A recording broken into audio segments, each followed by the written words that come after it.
Chairperson জনাব তারেক রহমান আমাকে আপনাদের মাঝে পাঠিয়েছে শুধু এই কারণে যে এই অনৈক্য, এই শরীয়তপুরের যে অশান্ত শরীয়তপুরকে একটা ভালোবাসার সেতু বন্ধনের মধ্যে আবদ্ধ করার জন্য আমাকে তারেক রহমান সাহেব আপনাদের মধ্যে পাঠিয়েছেন।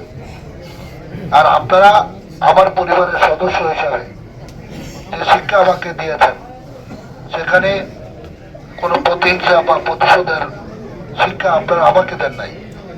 যেহেতু আপনারা আমাকে এটা শিখান নাই, সেই কারণে আমার পরিবারের মধ্যে আজকে না আগামী দিনও যাতে আমরা এক ভালোবাসার বন্ধনে আবদ্ধ হয়ে সকল পদ দল ভুলে গিয়ে আমরা যেন একই শরীয়তপুর পরিবারের মুক্ত হয়ে আমরা আগামী দিনে আমাদের এই সুন্দর শরীয়তপুরকে যেন, অবহেলিত শরীয়তপুরকে যেন একটা আত্মনির্ভরশীল শরীয়তপুর, গর্বিত শরীয়তপুর বানাতে পারি। এই কারণে কিন্তু আমি সারা শরীয়তপুরে ঘুরছি। আমি এখানে আপনারা দেখেছেন আমি কোনো বক্তব্যে আমি ভোট চাই না।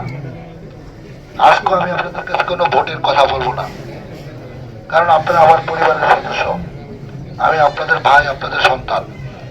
সুতরাং পরিবারের কাছে আমি দোয়া ছাড়া আমার পক্ষ থেকে অন্য কোনো বিষয় আমি আশা করব না। আপনারা দোয়া করলে আপনাদের সন্তান অনেক দূর যাবে, যাবে না মুরব্বীরা? সেই জন্য আমি আপনাদের কাছে দোয়া চাই।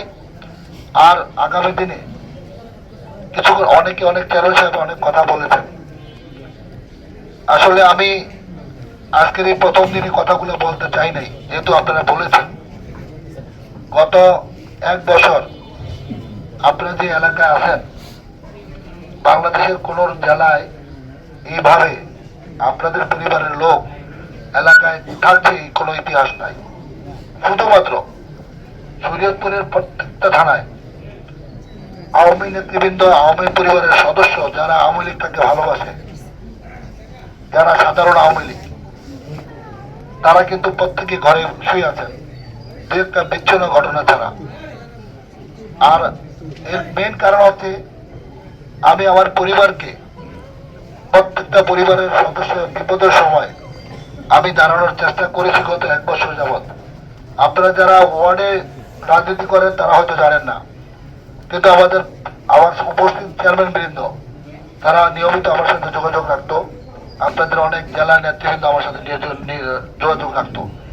আমি শুধু বলেছি যে আমি কোনো প্রতিহিংসা রাজনীতি আমি শরীয়তপুরে করতে দিব না, আর যেন আর শরীয়তপুরের জন্য এই প্রতিহিংসা রাজনীতি আর না আসে।